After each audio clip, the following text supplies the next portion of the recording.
bem-vindos, bem-vindas a mais um episódio do podcast Skycast Builders, pequenos hacks, grandes escalas.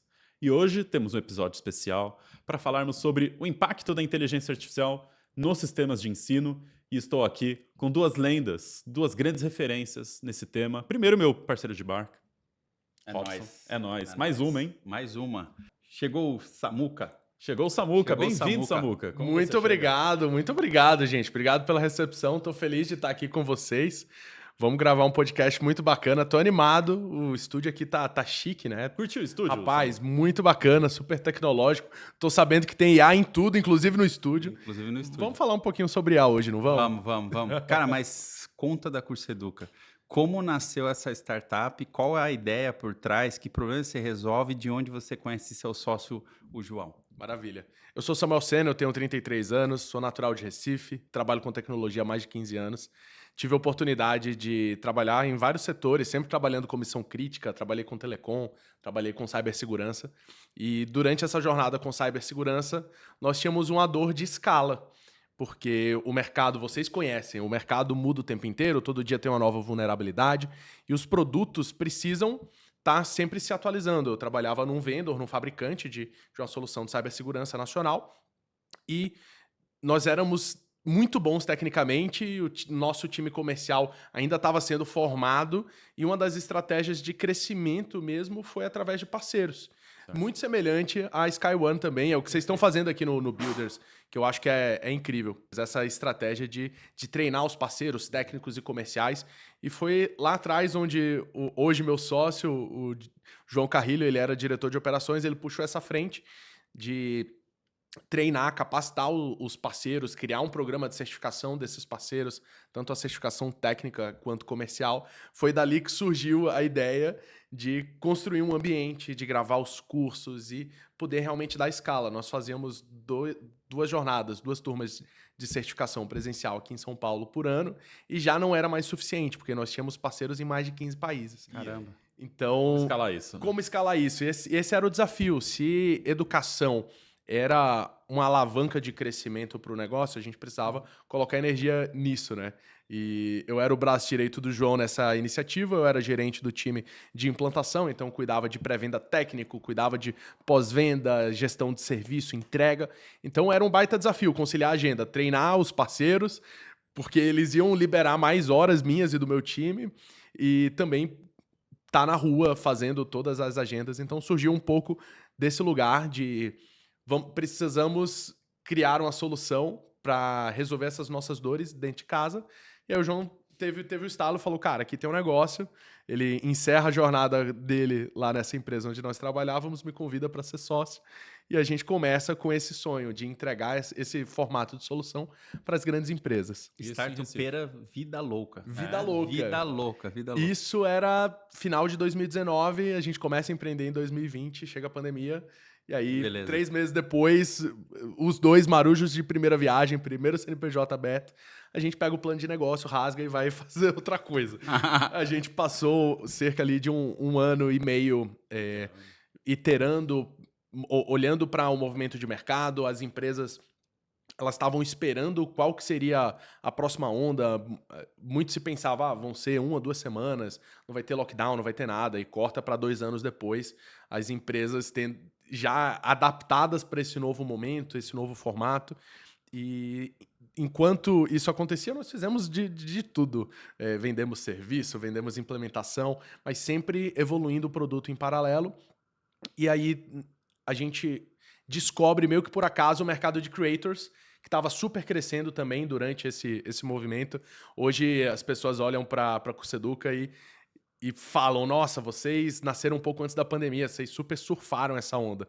Eu costumo dizer que não, a gente estava com um Fusca descendo a serra, quem é daqui de São Paulo sabe, a gente estava chegando ali no litoral paulista, a prancha estava em cima no nosso Fusca, e o Kelly Slater e todos os outros grandes surfistas já tinham surfado essa onda da pandemia. Mas o freio acabou na descida aí. E a gente tava chegando lá para ainda achar um lugar para estacionar, trocar de roupa e cair na água. Então a gente começou a realmente surfar essa onda pós esse pico de pandemia, ali mais ou menos em 2022, foi onde o Curseduca realmente cresceu de verdade, foi o boom quando descobrimos o mercado de creators. Em 2023, nós fizemos a primeira captação de investimento com um fundo super relevante nacional e foi o divisor de águas. E aí trouxemos os maiores players do mercado de creators, os maiores infoprodutores do Brasil se tornaram nossos clientes e passamos a ditar a tendência de como seria a entrega de ambientes educacionais e produtos educacionais no Brasil. Então, isso é um pouquinho da nossa história, com um pivô, uma pandemia, muitas mudanças políticas, econômicas, sociais. Eu não esperava menos. Isso é o que eu chamo de startupeiro vida louca.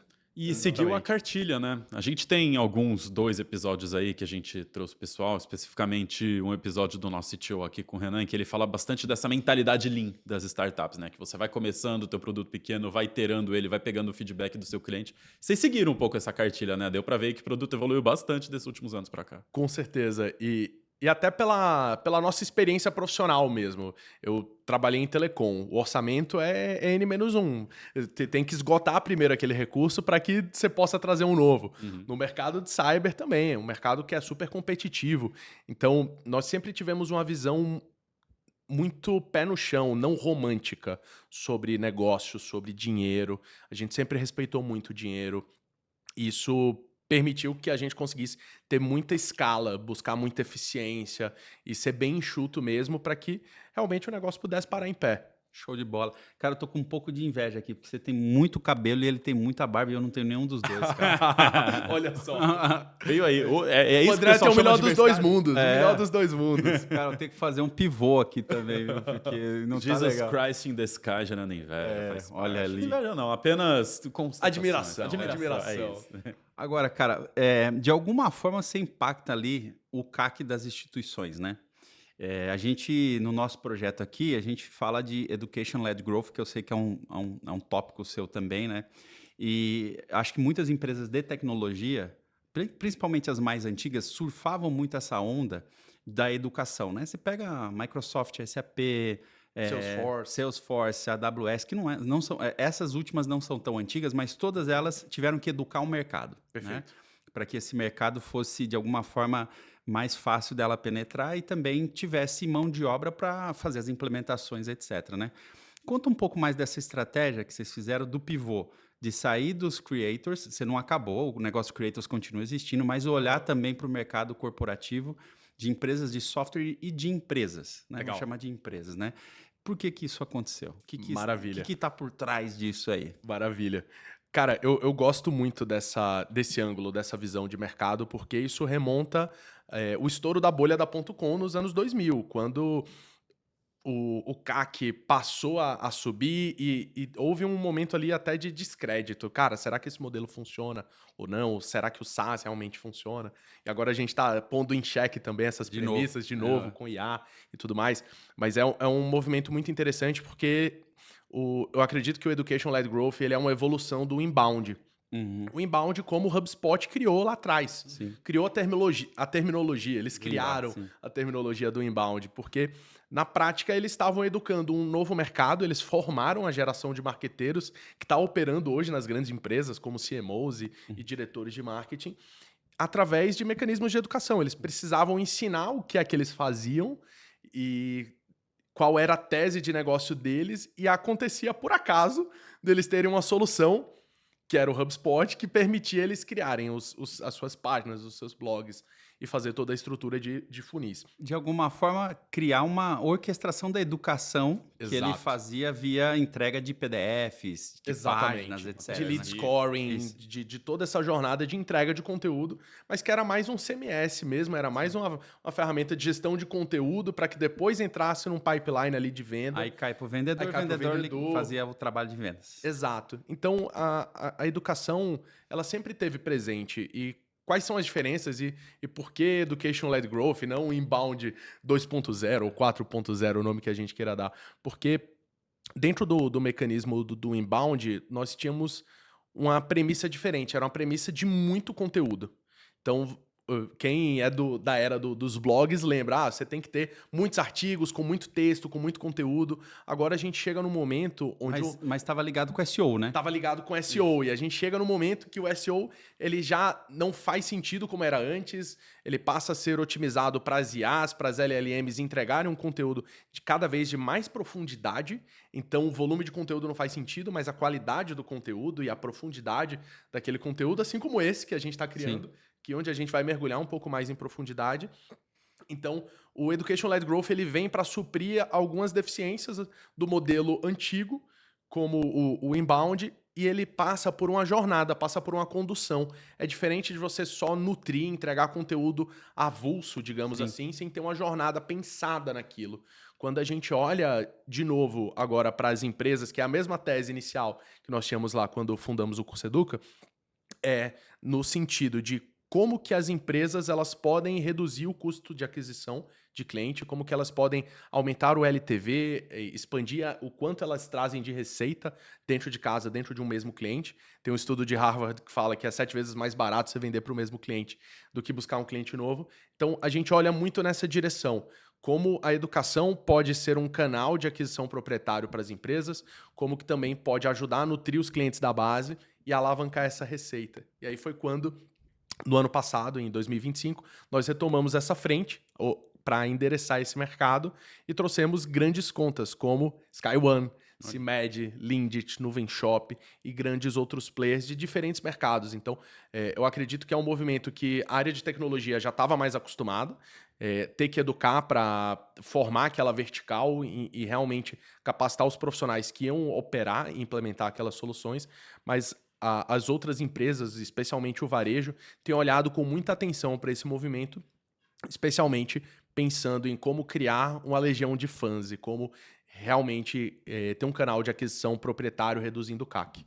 Eu acho que o maior exemplo, né, que a gente pode falar hoje, que é público, né, que é o exemplo do Lovable. Né? O Lovable é uma empresa de menos de 2 anos, criada a partir de uma estratégia de um open source no GitHub, né, que deu muito certo, o open source, e depois virou uma plataforma que tem como objetivo simplificar o desenvolvimento de software para que qualquer pessoa crie um software, publique esse software e substitua talvez o que seria um desenvolvimento tradicional, né?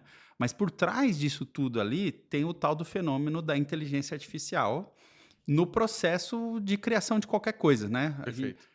O pessoal chama isso de vibe coding quando é desenvolvimento de software, mas ele tem vibe de tudo, né? Vibe marketing, vibe isso, vibe aquilo. Vibe education. Vibe education, legal, gosto. Gosto. Gravamos um termo novo ao vivo? Eu criei um artigo e publiquei esse artigo recentemente que fala do vibe management. Porque se você dá para a pessoa a possibilidade de criar qualquer coisa usando a intenção dela e a linguagem natural, o gestor tem que se adaptar também. Porque, de alguma forma, ele vai ter uma pessoa criando um produto, uma tecnologia, né, para resolver um problema que talvez antigamente seria resolvido com o Office, com outras ferramentas, e o gestor agora também tem que se adaptar a isso, né? Então, a minha pergunta para você nesse sentido vai para as instituições de ensino. Tinha um processo que era feito de uma forma, os próprios creators, né, que tinha um processo que também era feito de uma forma, aí vem a IA, bagunça o negócio todo, né? Todo mundo meio perdido, assim, não sabe o que vai fazer agora, né? E do outro lado tem uma pessoa, um aluno, né, uma pessoa assistindo um curso ou consumindo um conteúdo nas redes sociais e a IA no processo, né? E para fechar aqui o contexto da pergunta, porque agora vibe management é uma questão de contexto. Você tem que dar um contexto. Fechando aqui o contexto da pergunta, né, como que o Curso Educa ajuda essas instituições, essas pessoas a mudar ou melhorar ou até transformar o processo de uma maneira muito direta, usando ou não usando a inteligência artificial? Eu sei que tem inteligência artificial, por isso que eu já deixo a provocação para você. Muito bom. Eu acho que essa pergunta tem muitas camadas e eu vou separar em 2 camadas aqui de resposta. Você achou que ia ser fácil, né? Não, imagina, eu não esperava menos de vocês, não esperava menos. Lembra quando surgiu a era dos restaurantes e do gourmet e o tema a gourmetização? Sim. Paleta mexicana. Paleta mexicana, não, é um picolé gourmet, é isso, é aquilo. Cara, com a IA não está sendo diferente. A gente está vivendo um momento de muita hype, de muito tesão por construir coisas com IA, e o que é muito bom, porque está democratizando o acesso a soluções que antes estavam somente com os profissionais de tecnologia. Então, acho que esse é um dos maiores choques assim de mudança. Mas eu gosto de olhar para uma segunda camada onde a gente usa IA além da hype. A hype é legal, chama atenção, tudo mais, mas na prática, como aquilo está mudando a vida das pessoas? Perfeito. Então, dentro do Curso Educa, nós usamos IA para vários elementos. Hoje, nós temos a visão de entregar IA dando superpoderes para o criador de conteúdo, seja empresa, seja um próprio creator. E dentro dessa jornada, um conteúdo como um vídeo que a gente está produzindo aqui agora, ele pode ser multiplexado, ele pode ser processado, transcrito, resumido, pode gerar legenda, pode gerar quiz automático, pode gerar uma série de insumos que isso vai facilitar a jornada de aprendizado de quem está lá no outro lado da mesa, né? Na ponta. Então, acho que a inteligência artificial na educação, ela tem que servir o propósito de facilitar a absorção do conhecimento, seja processando esse conteúdo, entregando de uma forma diferente, porque as pessoas são diferentes, e ensinar adulto é diferente de ensinar criança. Adulto precisa experimentar, precisa testar, e por isso que eu acho que é muito massa o foco aqui do podcast, que é para builders, pessoas que estão criando, e que além do conteúdo, eles têm as atividades práticas para executar. Então, acho que a IA vai muito nessa direção. E, naturalmente, tem os próprios agentes de IA dentro da plataforma, que eles podem servir a diversos propósitos. Tem um cliente nosso que criou um agente de IA que ajuda os alunos dele a preencher uma planilha financeira. Então, perceba que tem vários prismas dessa resposta. A gente pode usar IA para vários caminhos diferentes, mas no final do dia eu acredito que não adianta usar para qualquer coisa, tem que ser pensado, tem que ter um racional por detrás, não só para dizer, eu tenho IA no meu conteúdo, mas Perfeito. o que realmente a gente está entregando a mais de valor com essa inteligência artificial. Acho que a cereja do bolo está aí. Perfeito, perfeito. E, cara, tem umas coisas aqui sobre a nossa estratégia de desenvolvimento do negócio de educação, né? Que está muito ligado aí a uma série de funcionalidades da plataforma, né? Então, a gente, pensando aqui no Builders como... É quase que um building public, né? O Builders, né? Sim. Pensando aqui no Builders como uma dessas comunidades que nasceu e que está 100% ancorada aí no Curso Educa, né? A gente está implementando várias estratégias de CRM. Né?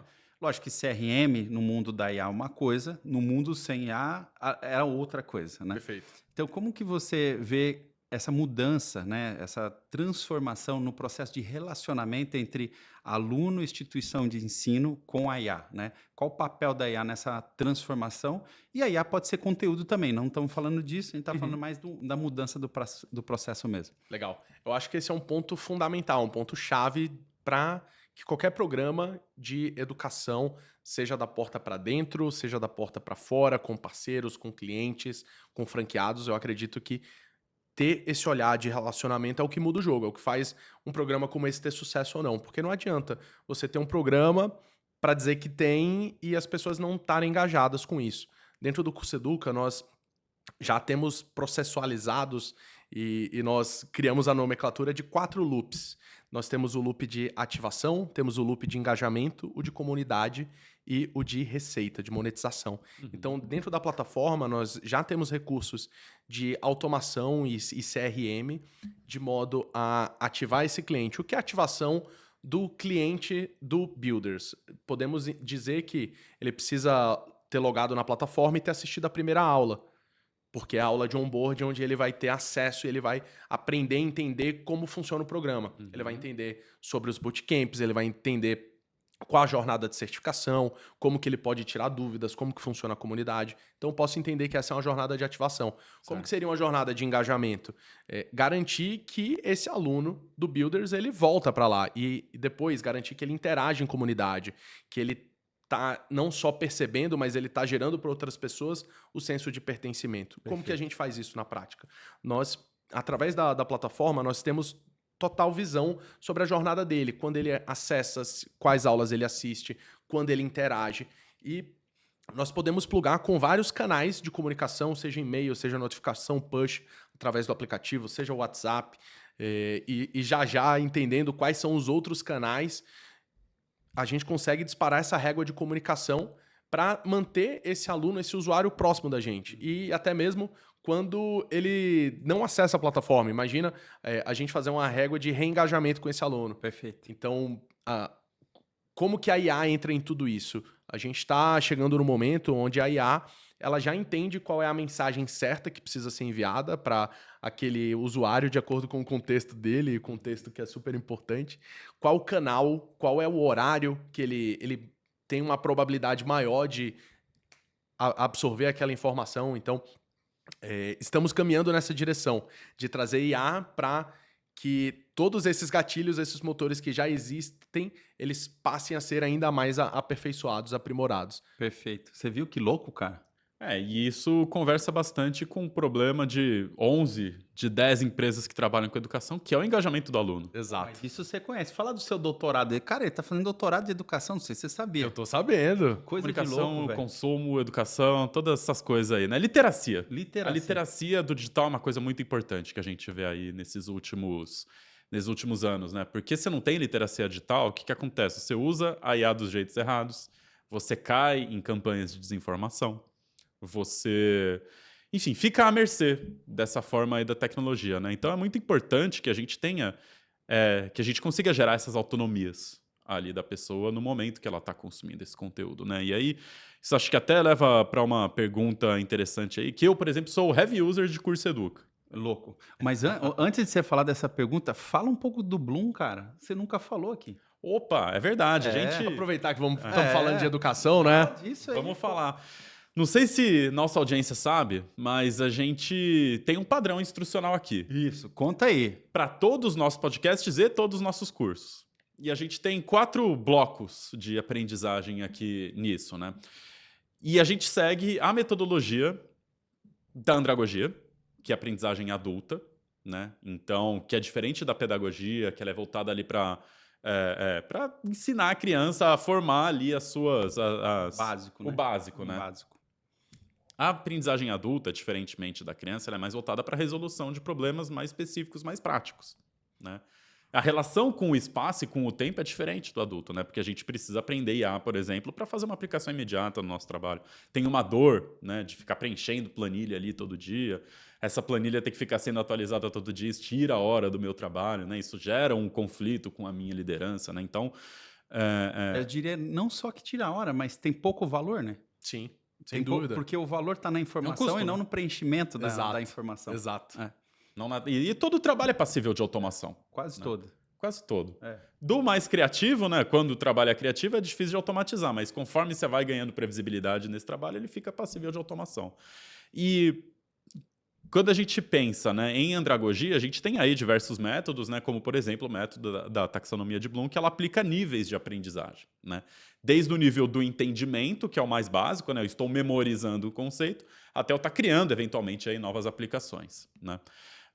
Então, em linhas gerais, é isso que a gente brinca um pouquinho aqui. Isso é muito Na bacana, né? Porque você que está assistindo aí, você já está recebendo o produto final que foi pensado, mas aqui toda uma engrenagem, tem né? toda uma engrenagem, são 4 blocos ali que são pensados para que você possa realmente aprender a absorver esse conteúdo e aplicar na prática. Isso. Builders não é só uma questão de comunidade nem só de treinamento. Também tem uma metodologia, né, super reconhecida por trás de tudo que a gente faz aqui, que é essa metodologia do Bloom. E o próximo a gente conta no outro episódio, né?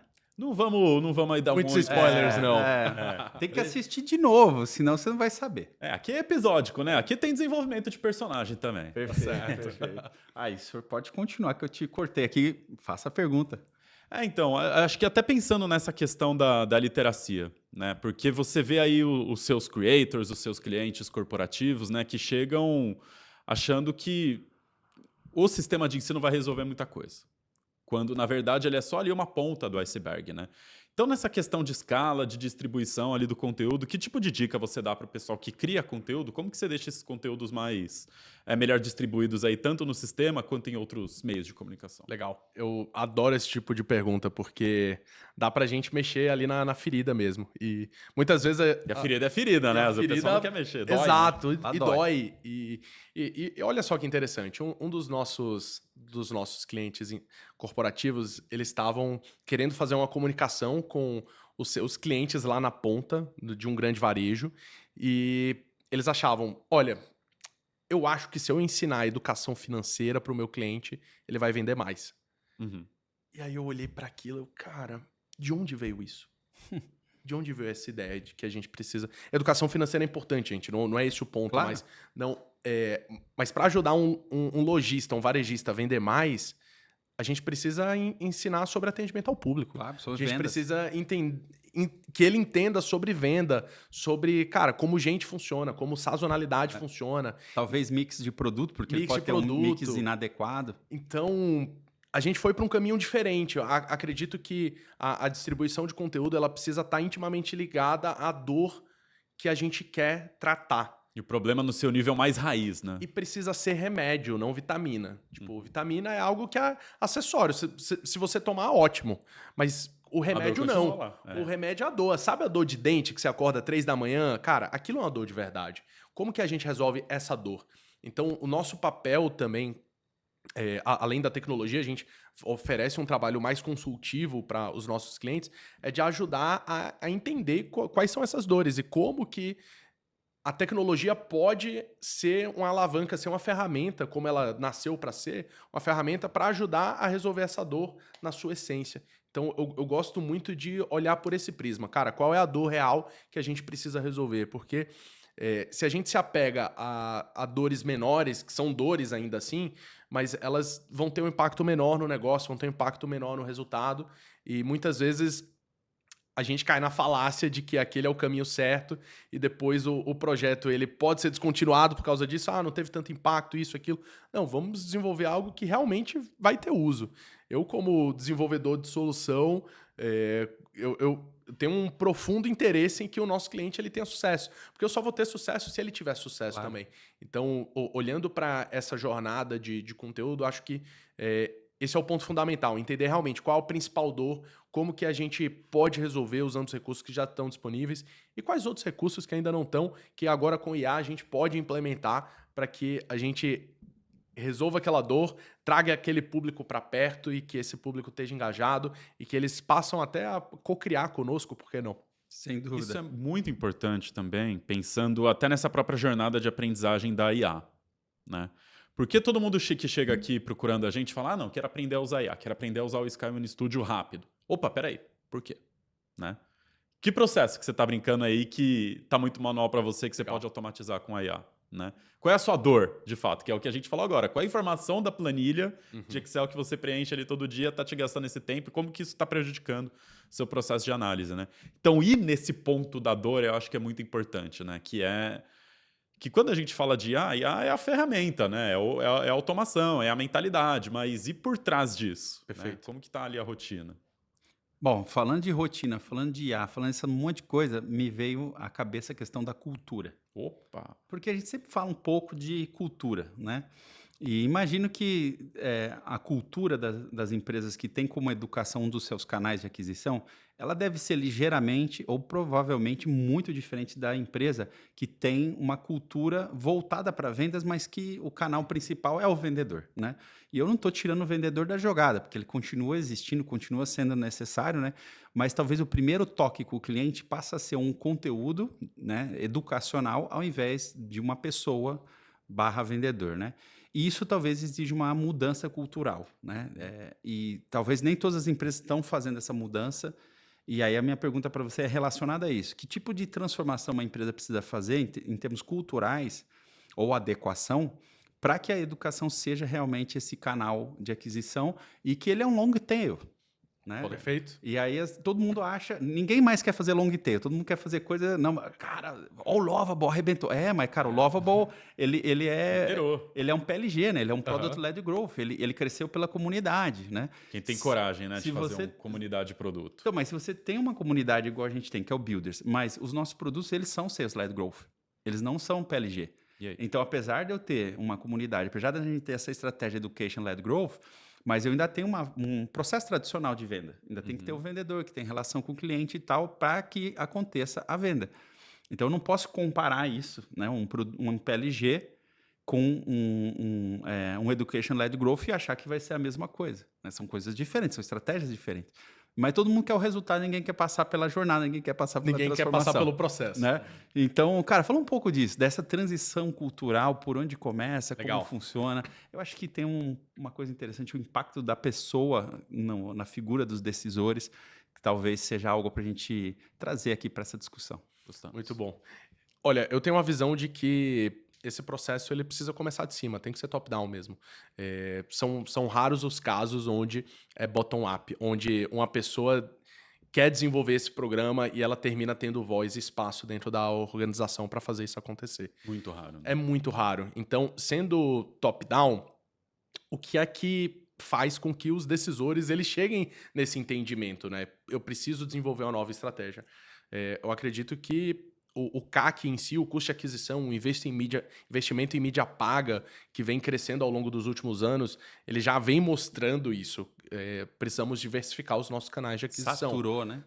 Saturou. Estou dizendo que é para você parar de fazer tráfego pago, fazer evento. Não, tem que continuar fazendo. Mas se você olhar o reporte do Google e da Meta nos últimos anos, é uma curva J. Eles cresceram exponencialmente a receita, o faturamento com anúncio. Uhum. No último ano, a Meta aumentou em mais de 10% de faturamento em relação ao ano anterior. Isso sem contar performance. Isso sem contar que aquele criativo que você está criando, está produzindo, se ele funciona ou não. Fora o repasse dos impostos que a Meta passou aqui no Brasil. Então, tem uma questão regional, fiscal, tributária, que tem mais 12% de imposto. Então, vamos colocar na média que do ano passado para cá ficou 25% mais caro fazer anúncio na Meta. O que é que você vai fazer com isso? De onde você vai tirar esses 25% a mais de orçamento para... Vai chorar? Não vai, né? Cara, então... Tem um movimento de mercado que está acontecendo, que esses decisores eles precisam estar atentos, ou senão eles vão sentir no bolso mesmo. O resultado vai ser pior em relação aos anos anteriores por causa disso. E, de novo, tem que ser top-down porque é onde se discute essa camada mais estratégica. E perceba que a educação ela é uma linha transversal dentro da empresa.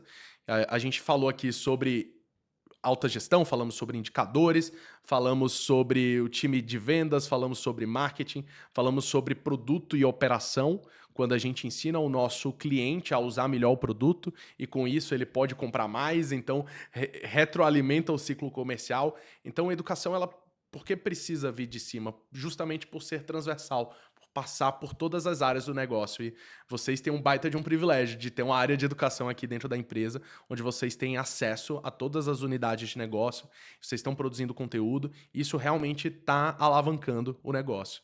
Então, a minha visão vai nessa direção em relação à transformação, cultura. Tem que vir de cima para baixo, tem que ter conscientização e precisa ser transversal. Todo mundo está se ajudando porque o resultado da companhia é um só. Independente se é o time educacional que está trazendo os MQLs, SQLs mais qualificados para o time comercial fazer o fechamento, ou se isso alimenta uma esteira de PLG mesmo, e dentro do próprio produto o time de educação está alavancando receita com ascensão, com upsell dentro de produto. Perfeito, né, cara? E a gente está perto daquele momento. Aquele momento. Aquele momento. A gente tem um momento aqui que ele é super relevante, que é quando você conta um hack. No seu caso, eu vou exigir 2, cara. 2 hacks. Olha só. Acho que o Samuca segura 2 hacks. 2 hacks. 2 hacks que você pode usar no dia a dia, ou o cara que está ali pode usar no dia a dia, para ser mais produtivo, para fazer as coisas de uma maneira diferente. Pode ter ou pode não ter inteligência artificial, mas legal. O princípio a gente gosta quando tem. Pequenos hacks. Grandes escalas. Pequenos hacks, Manda aí, escalas. Quais são seus pequenos hacks? Cara, eu acho que eu tenho alguns, olhando na visão mais pessoal, para enfrentar toda essa rotina de trabalho, viagem e tudo mais. Eu busco me exercitar, eu busco fazer esporte, estou treinando triatlon, estou me preparando para a prova de Ironman. Bravo. Caramba. E por um tempo, eu usei uma assessoria de treino, de triatlon, que estava me atendendo até a página 2. Eu queria ter algo mais personalizado, não encontrei nada no mercado que me oferecesse aquilo. E pausei essa assessoria e criei um assessor virtual com inteligência artificial para me treinar para aquela prova. Nós temos um brother aqui que faz triatlon. É mesmo? Vou te apresentar ele, é o Leonardo. Que massa. E, cara, dentro dessa eu já troco muita ideia com as IAs, né? Então, uso várias ferramentas diferentes LLMs. E aí eu pensei, cara, se uma pessoa que estudou, que se formou tal, ela consegue me passar um plano de treino, mas eu quero ter algo mais customizado, por que não eu trocar ideia com inteligência artificial? Então, É o GP Treino. é o GP Treino, genial. Aí subi lá todos os meus exames, aí subi todos os materiais lá que eu queria, resultado dos últimos exercícios, conectei no Strava, falei, cara, gera um plano de treino para mim, eu tenho tais e tais dias livres, eu tenho essa dinâmica de vida, de trabalho, e ele montou um plano de treino para mim, depois eu criei uma mini solução no Lovable para eu acompanhar. Olha ele de novo, ó, Lovable. Fazer a minha jornada de treino e eu ia marcando lá. Depois eu testei no Manus ficou ainda melhor. Abandonei a ferramenta no Lovable, estou usando esse outro no Manus. Então, eu sou muito movido a objetivos, a metas. Então, eu precisei me inscrever na prova para eu fazer toda a jornada. Então, Entendi. me inscrevi na prova, comprei a bicicleta, me inscrevi na assessoria, tive os aprendizados, os problemas. Então, o hack que eu uso assim, para a vida pessoal, eu sempre busco ter uma meta, ter um objetivo, e isso me ajuda a percorrer o processo. Acho que isso me ajuda a desenvolver ainda mais disciplina, e é um paralelo que eu faço para os negócios também. E estou usando o IA para potencializar tudo isso e eu não ter que fazer uma planilha. Porque antes eu era o cara da planilha. Eu era o mestre do Excel, do Google Sheets, eu ia montar a planilha com o dashboard, já com tudo pronto, com as fórmulas e tudo mais, e agora eu consigo fazer tudo isso muito mais fácil com o IA. Legal. Viu a comprovação de que o mundo do Office está transicionando para o mundo da IA? É o novo pacote Office, né? É o novo pacote Office. O Microsoft, a gente continua te amando, tá? Mas isso está acontecendo. Tá acontecendo. Já aconteceu, né? Já aconteceu.